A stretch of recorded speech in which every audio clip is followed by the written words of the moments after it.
دن لہو میں کھونا تجھے، شب صبح تک سونا تجھے، شرم نبی خوف خدا یہ بھی نہیں وہ بھی نہیں، رزق خدا کھایا کیا فرمان حق ٹالا کیا، رزق خدا کھایا کیا فرمان حق ٹالا کیا، شکر کرم ترس سزا یہ بھی نہیں وہ بھی نہیں۔ میرے پیارے آقا صلی اللہ تعالی علیہ وسلم کے پیارے دیوانوں، جس آیہ کریمہ کی تلاوت کرنے کا میں نے شرف حاصل کیا ہے، رب قدیر اس کے متعلق مجھے حق کہنے اور آپ تمامی حضرات کو حق سن کر اس پر عمل کرنے اور اسے عام کرنے کی توفیق عطا فرمائے۔ انسان فیوچر کے حوالے سے، مستقبل کے حوالے سے بڑا حساس واقع ہوا ہے۔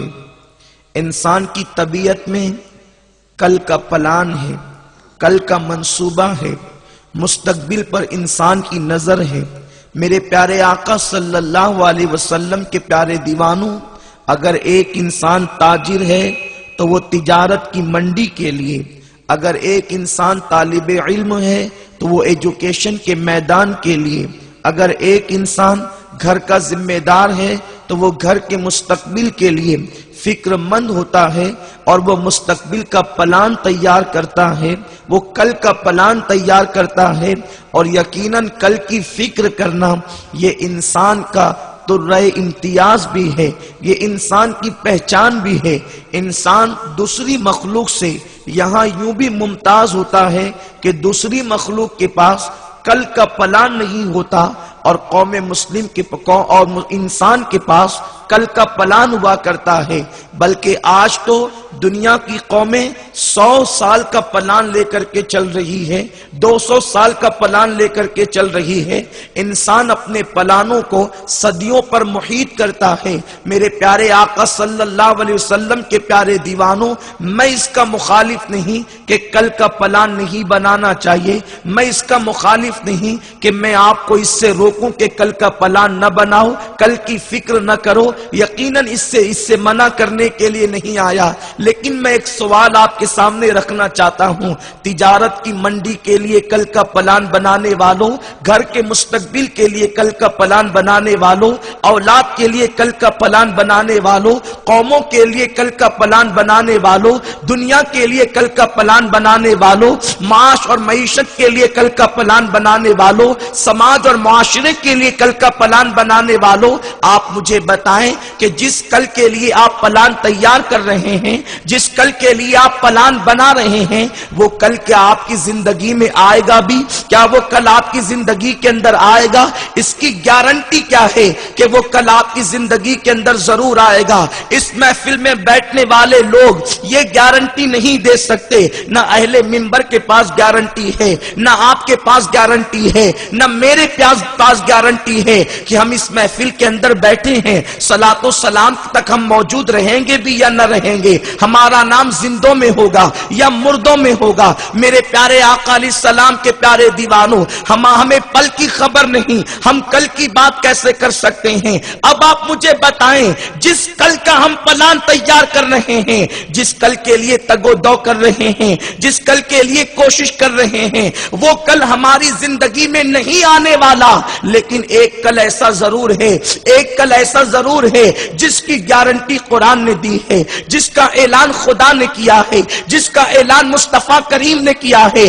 جو کل نہیں آنے والا یا جس کل کی کوئی گارنٹی نہیں، اس کے لیے انسان رات و دن محنت کرتا ہے، لیکن جس کل کی گارنٹی قرآن نے دی ہے، انسان اس کل کے لیے کیا تیاری کر رہا ہے، انسان اس کل کے لیے کیا کوششیں کر رہا ہے، انسان اس کل کے لیے کیا تگ و دو کر رہا ہے۔ وہ کون سا کل ہے جس کے لیے قرآن نے تیاری کا حکم دیا، وہ کون سا کل ہے جس کا اعلان خدا نے کیا؟ تو میرا کریم ارشاد فرماتا ہے یا ایھا الذین آمنوا اتقوا اللہ ولتنظر نفس ما قدمت لغد، اے ایمان والو اللہ سے ڈرو اور کل کے لیے کیا بھیج رہے ہو، کل کے لیے کیا روانہ کر رہے ہو، کل کی خاطر تم نے آگے کو کیا بھیجا اس کی فکر کرو۔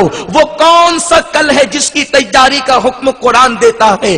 غد عربی میں آنے والے کل کو کہتے ہیں۔ اب آپ مجھے بتائیں غد کہہ کر کے قرآن کس کل کی بات کر رہا ہے؟ مفسرین فرماتے ہیں غد کہہ کر قرآن نے قیامت کے دن کی بات کی ہے، میدان محشر کی بات کی ہے، یوم حساب کی بات کی ہے۔ پھر اللہ نے غد کہہ کر یہ کل کہہ کر کے قیامت کا دن کیوں بیان کیا؟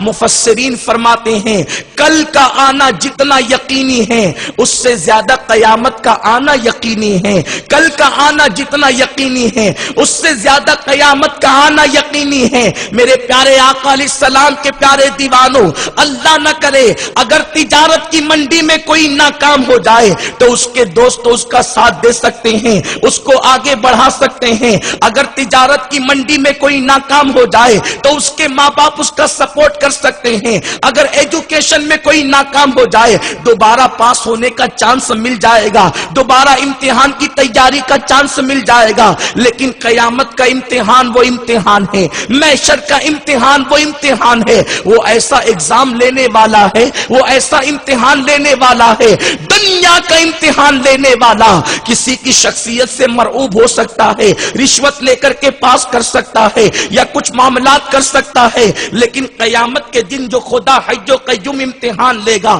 وہ کسی کی شریعت، وہ کسی کی شخصیت سے مرعوب نہیں ہوتا، وہ کسی کی شخصیت سے مرعوب ہونے سے پاک ہے، وہ رشوت لینے سے پاک ہے، وہ اللہ ہے، اس کو کوئی مرعوب نہیں کر سکتا، اس کو رشوت نہیں دی جا سکتی۔ اس کی شان یہ ہے کہ اللہ اکبر جب وہ انسانوں سے امتحان لے گا تو انسان کی یہ چلنے والی زبان اس رب کی بارگاہ میں خاموش ہو جائے گی۔ میرا کریم فرماتا ہے وَتُكَلِّمُنَا أَيْدِيهِمْ وَتَشْهَدُ أَرْجُلُهُمْ بِمَا كَانُوا يَكْسِبُونَ، تمہاری زبانوں پر مہر لگ جائے گی، تمہارے اعضاء اللہ سے کلام کریں گے۔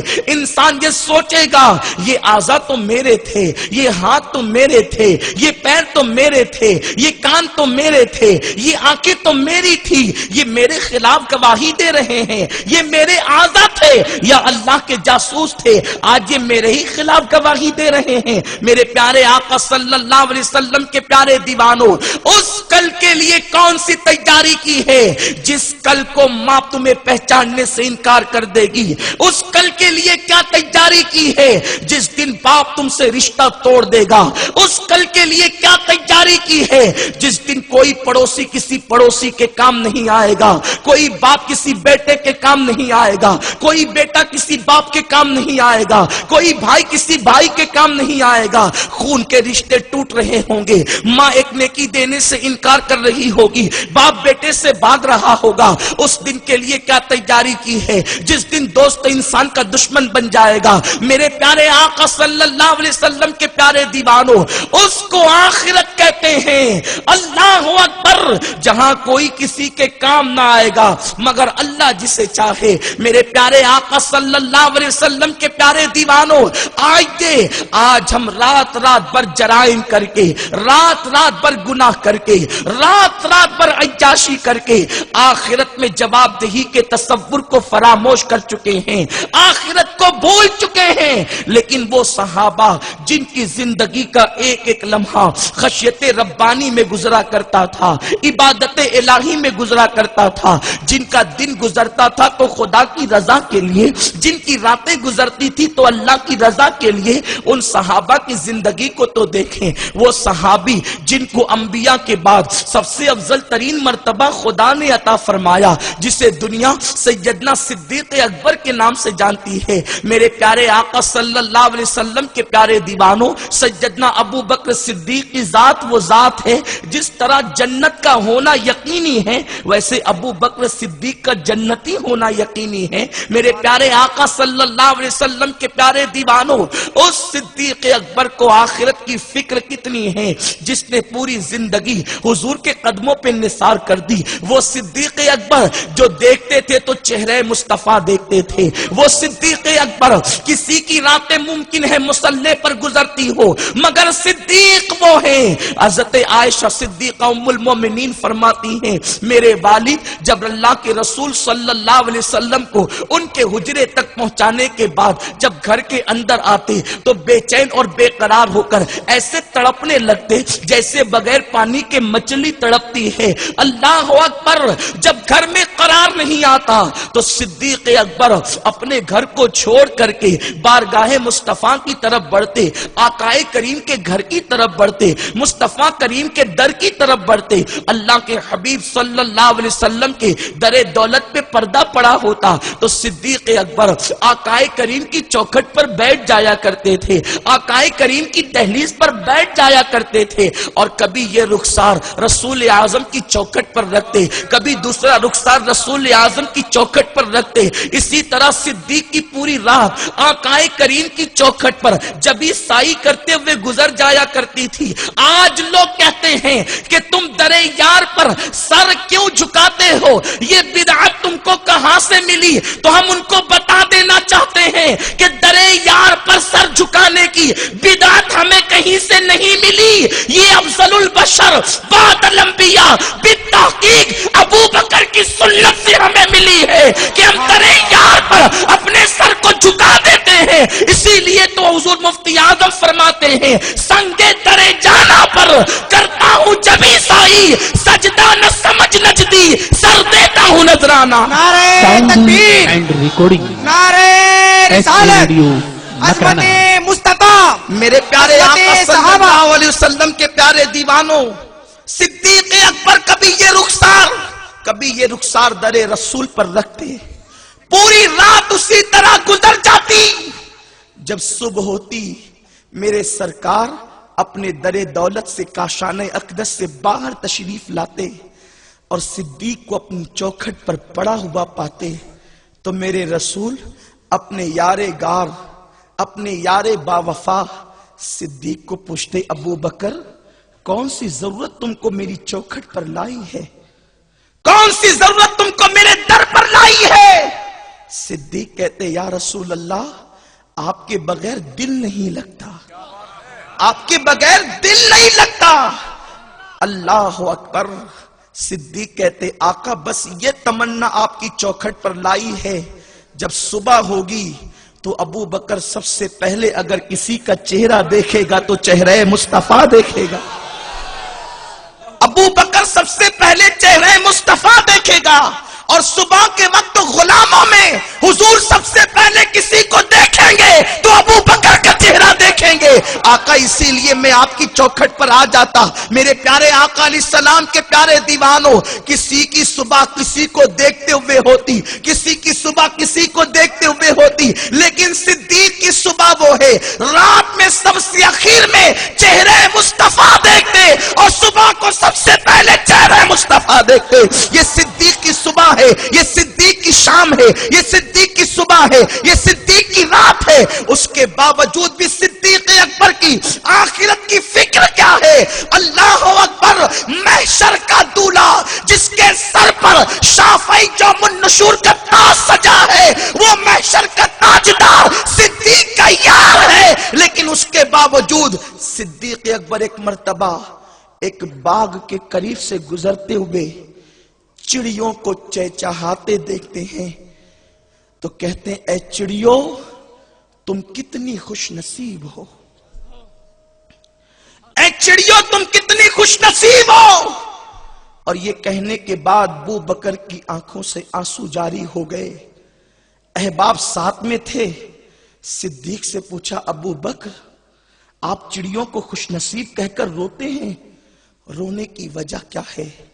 صدیق کہتے ہیں یارو قیامت کے دن ان چڑیوں کو اللہ مٹی بنا دے گا، قیامت کے دن چڑیاں مٹی بن جائے گی، ان سے ان کے اعمال کے بارے میں پوچھا نہیں جائے گا، لیکن ابو بکر سے قیامت کے دن اس کے اعمال کے بارے میں پوچھا جائے گا۔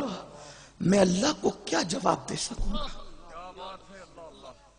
اے میری قوم کے جوانوں، وہ کون سا جرم ہے جو آج ہماری زندگی کے اندر موجود نہیں؟ آخرت کو بھول گئے، آخرت کو فراموش کر گئے، دنیا کے نرم نرم گدوں کی محبت میں فجر چھوٹ رہی ہے، دکان کی محبت میں مسجدیں ویران ہو رہی ہے، طاقت اور دولت کے نشے میں لوگوں کے حقوق پامال ہو رہے ہیں۔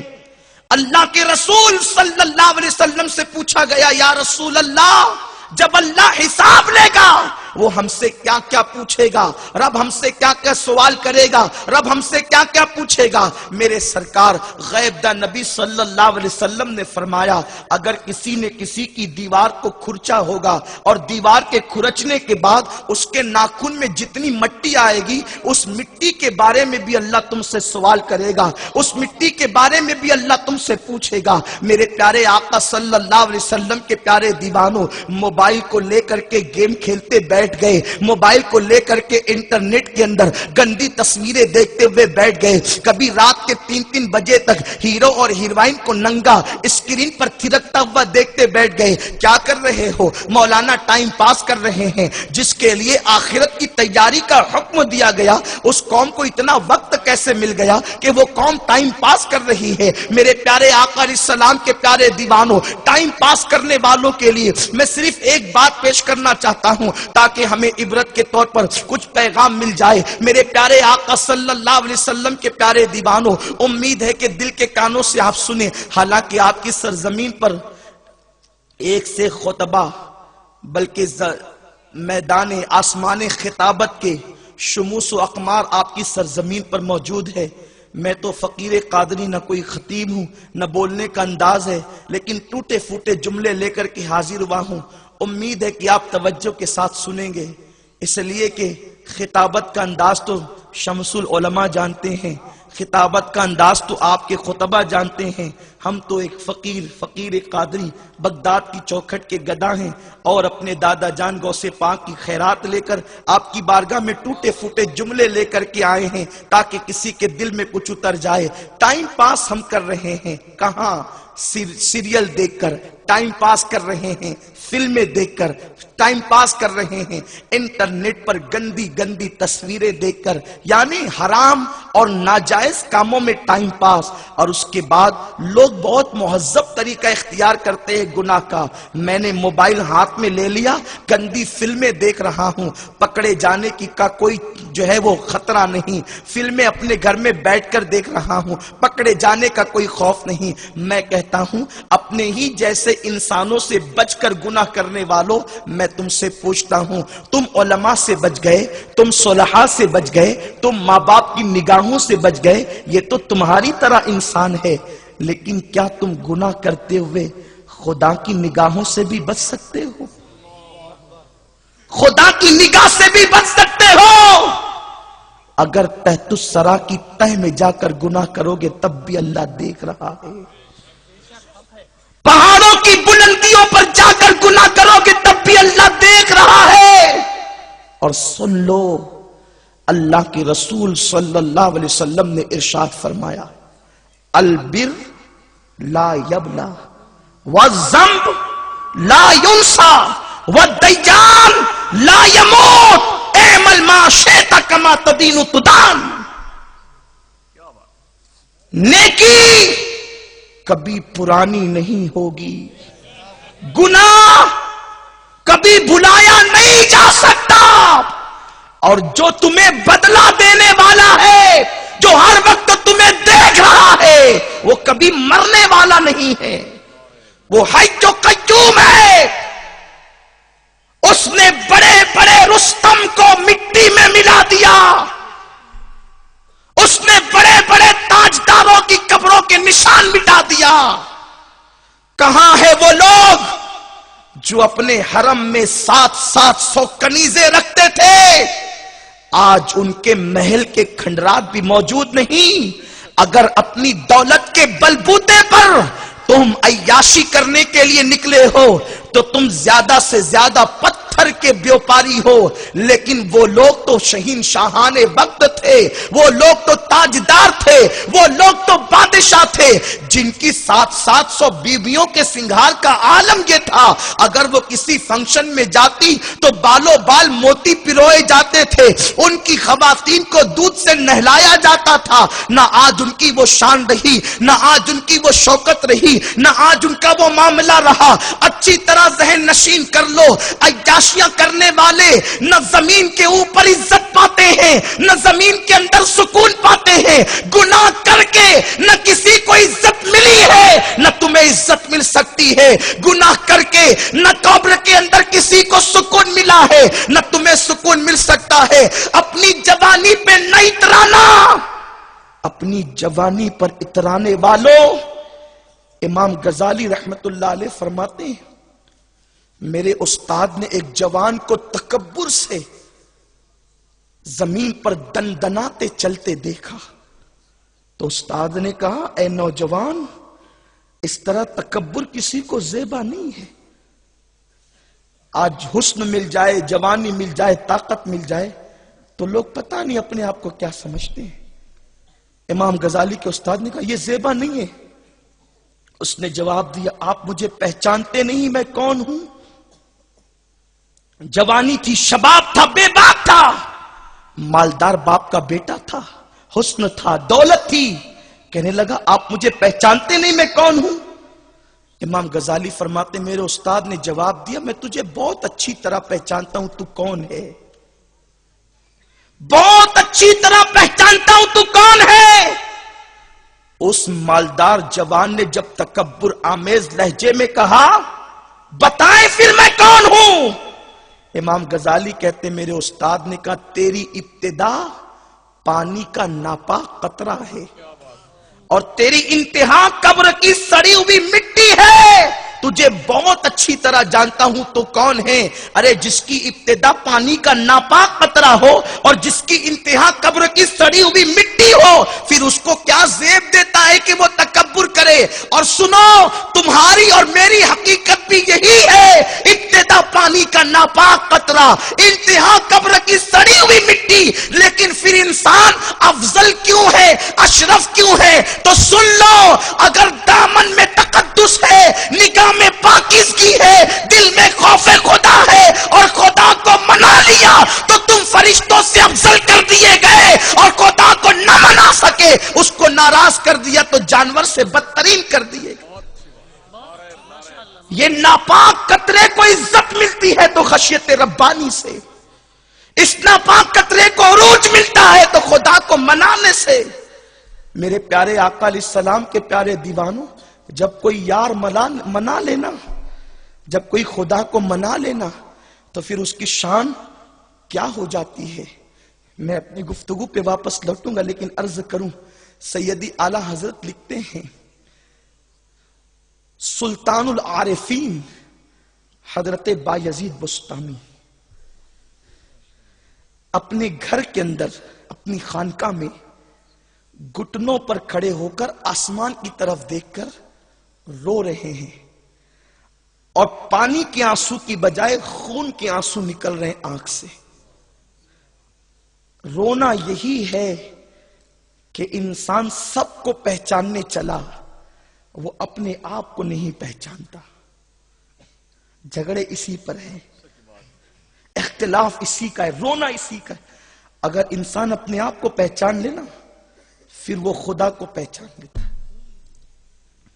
انسان اس کو یہ کر رہا ہے، وہ کر رہا ہے، وہ کر رہا ہے، تم کیا کر رہے ہو؟ تمہیں اپنی آخرت میں خود جواب دینا ہے۔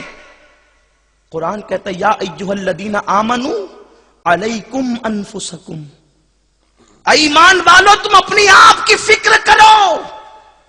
انسان تو سب پر جھانک رہا ہے، تو کیا ہے؟ اور جب تو اپنے دل کی اس دنیا کو آباد کر لے، دل سے کینے کو نکال دے، حسد کو نکال دے، اس دل کو محبت رسول سے چمکا لے. یہ تیرا چھوٹا سا دل کتنا قیمتی ہے ذرا سن تو صحیح. اعلیٰ حضرت فرماتے سلطان العارفین بایزید بستامی رحمت اللہ علیہ آسمان کی طرف نگاہ اٹھا کر روتے ہیں, گھٹنوں کے بل کھڑے ہیں, آنکھ سے خون کے آنسو نکل رہے ہیں, خون کے آنسو. آج تو ہماری آنکھوں سے پانی کے آنسو بھی نہیں نکلتے. سب کے لیے رویا کیے, کبھی رب کے لیے رونا نہیں سیکھا. یہ مکار دنیا نہ کسی کی ہوئی ہے نہ اپنی ہوگی. امام فرماتے ہیں شہد دکھائے, زہر پلائے, قاتل ڈائن شوہر کش, اس مردار پہ کیا للچایا, اس مردار پہ کیا للچایا, دنیا دیکھی بھالی ہے. سلطان العارفین کا مرید آپ کی خانقاہ میں پہنچا تو پیر و مرشد کو گھٹنوں کے بل آسمان کی طرف دیکھ کر خون کے آنسوؤں میں روتا پایا. گھبرا کے عرض کیا حضور آپ رو رہے ہیں, خون کے آنسو آنکھ سے جاری ہے. فرماتے ہیں کیا کروں, 2 قدم میں عرش پر گیا تھا, 2 قدم میں عرش پر گیا تھا.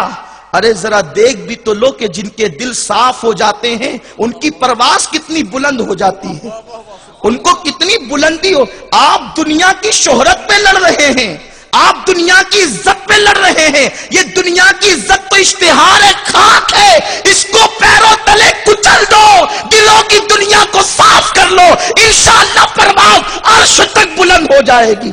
غلامان مصطفیٰ کی شان کیا ہے, غلامان مصطفیٰ کی شان کیا ہے. اور دیکھو تو صحیح مصطفیٰ کریم معراج پر گئے, لوگ اسی میں کنتو پرنتو کر رہے ہیں. نادان وہ تو مصطفیٰ کریم ہے, یہ غلاموں کی شان ہے کہ 2 قدم میں عرش تک جاتے ہیں, 2 قدم میں عرش تک جاتے ہیں. اور پھر نبی کے وہاں جانے پر تجھے اعتراض کیوں ہے؟ ارے تو اپنے گھر بار بار جائے تو تجھے کوئی پرابلم نہیں. میرے مصطفیٰ ایک مرتبہ اپنے گھر کی طرف واپس لوٹ جاتے ہوئے نظر آتے ہیں تو تجھے اعتراض ہوتا ہے. یہ لامکاں کیا ہے, وہ مصطفیٰ کا گھر ہے. یہ لامکاں کیا ہے, وہ مصطفیٰ کا گھر ہے. جو اپنے گھر, تو اپنے گھر جائے تو تجھے اعتراض نہیں, وہ اپنے گھر جائے تو تجھے اعتراض ہے. قصر دنا تک کس کی رسائی, جاتے یہ ہیں آتے یہ ہیں.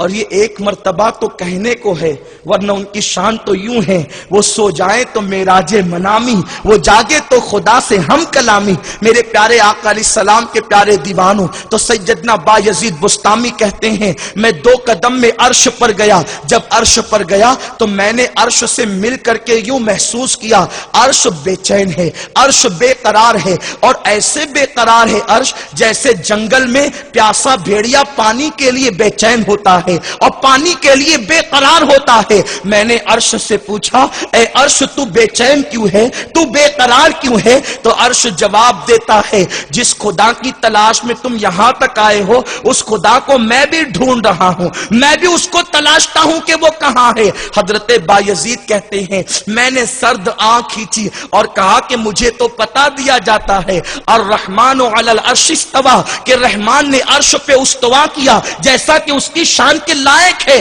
وہ پتا سن کر میں یہاں آیا تو تجھے بھی میں نے بے چین اور بے قرار پایا. حضرت بایزید کہتے ہیں او میرے مرید, آنکھ سے خون کے آنسو اس لیے جاری ہے کہ جب میں نے عرش سے کہا کہ میں پتا پا کر یہاں آیا مگر تجھے بھی بے چین پایا, تو عرش سرد آنکھ کھینچ کر کہتا ہے کیا کروں کہ بایزید کو عرش کا پتا دیا جاتا ہے, اور جب میں کہتا ہوں کہ تو کہاں ہے, میں تجھے کہاں تلاش کروں, تو مجھ سے کہا جاتا ہے اگر مجھے ڈھونڈنا ہے تو بایزید کے دل میں جا کے ڈھونڈ, مجھے وہیں پر پا لے گا. نعرہ تکبیر, نعرہ رسالت, غلامان مصطفیٰ. اور تھرکتے جسموں کو دیکھ کر راتیں گزارنے والوں, وہ اپنی راتوں کو عیاشیوں کے لیے وقف کرنے والوں, جام و مینا اور سراہی کی باتیں کرنے والوں, اگر گناہوں سے دل پاک ہو جائے تو عرش کو بایزید کے دل کا پتہ دیا جاتا ہے.